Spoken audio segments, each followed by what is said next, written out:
what I'm to say because both the majority leader and the minority leader both addressed the pending legislation in terms of the financial bill that's coming out of the Banking Committee, and also the desire by both of them for the bill to be one that is amendable and debatable on the floor. Because I'm here today to talk specifically about just one facet of the financial crisis and just one improvement that is to be made by this bill that needs to be carefully addressed to make sure that we don't make or repeat a mistake that was made in the 1990s at the failure of the S&L industry. I have a chart, Mr. President, or Madam President, that I'd like to refer to for a moment. We've heard a lot about mortgages, and we all know right now if it wasn't for FHA, it wasn't for VA insurance, it wasn't for the Fed buying Freddie and Fannie paper, there wouldn't be much mortgage money available in the United States right now. It's all run away from the United States because of the subprime crisis, and in fact, because people are nervous about what happened in the financial markets with subprime securities. But during this crisis that we've been in beginning really in 2005 and 6 and going on till now, in my state of Georgia, and these numbers are specific to Georgia, but Georgia is the 10th largest state in the United States. You see here that of the mortgages in default, totally in default or in foreclosure, it got as high as 8.2% for what I refer to as qualified mortgages. Those are mortgages that were made to credit-worthy people that had good underwriting standards. Those were good mortgages. Well, up to 8.2%, or 1 in 10 of those at its apex, was either delinquent or pending foreclosure. But 24.7% were what's known as subprime or non-qualified loans, were either in mortgage delinquency or in default. 3 to 1. The reason I show this chart is it demonstrates where the problem happened, not just on Wall Street, but on Main Street. And that is in chasing higher yields, in pushing towards a desire for greater home ownership. Credit standards got lax. Loans became non-qualified loans. They carried a higher coupon rate or a higher interest rate, but a much higher risk. And it's acknowledged by me, and I think by most, in terms of the housing crisis that we've been on. The largest precipitating factor was, in fact, shoddy underwriting, loose credit, and subprime mortgages. Now, the legislation coming out of the Banking Committee is going to create something known as shared risk or lender liability in terms of the making of mortgage loans. Now, I'll be the first to tell you I'm not on the Banking Committee. I haven't seen the final draft, so what I'm going to address is what I hope will happen, not what I know will happen.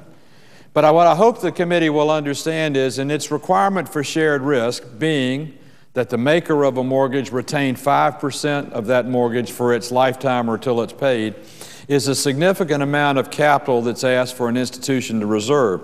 An impossible amount, I might add, for a mortgage broker or a mortgage banker, but not for an institutional lender.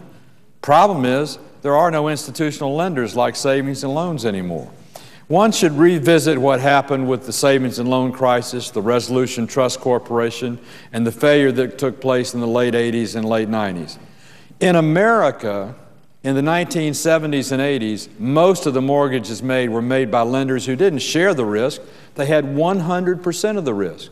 They were savings and loan associations that took deposits, paid a preferential rate of interest over banks by regulatory design to attract the capital, and they held the mortgage in portfolio until it was paid.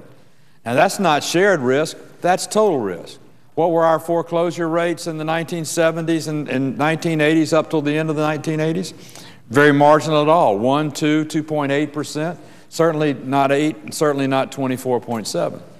What happened, though, in the savings and loan industry is the federal government took away the interest preference to pay between banks and S&Ls, so capital flowed out of the S&Ls. That was number one. Number two, because S&Ls then needed to make more money on internal portfolio, the government allowed savings and loans to create service corporations, which were subsidiaries, to deviate from their original charter, and instead of just making home loans, allow them to make commercial loans and, in fact, become developers. What happened? Well, what happened is history. Because we got off our mission, because we got off the risk, because we took our eye off the ball, the savings and loan industry across America failed. Congress had to create the Resolution Trust Corporation to dispose of the bad assets around the country. And we went through, up until now, the most severe recession we've ever been through. But this one is worse. This one's more pervasive. This one was called by a lot of financial, certainly irregularities and a lot of poor oversight on our part, as well as greed on the part of many lenders.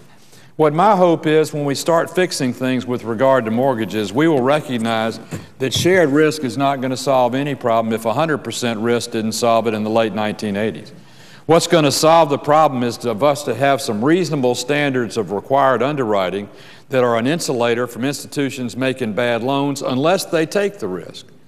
I'm suggesting that we define what is a qualified loan that would not be subject to shared risk, and what is a loan that would be subject to it.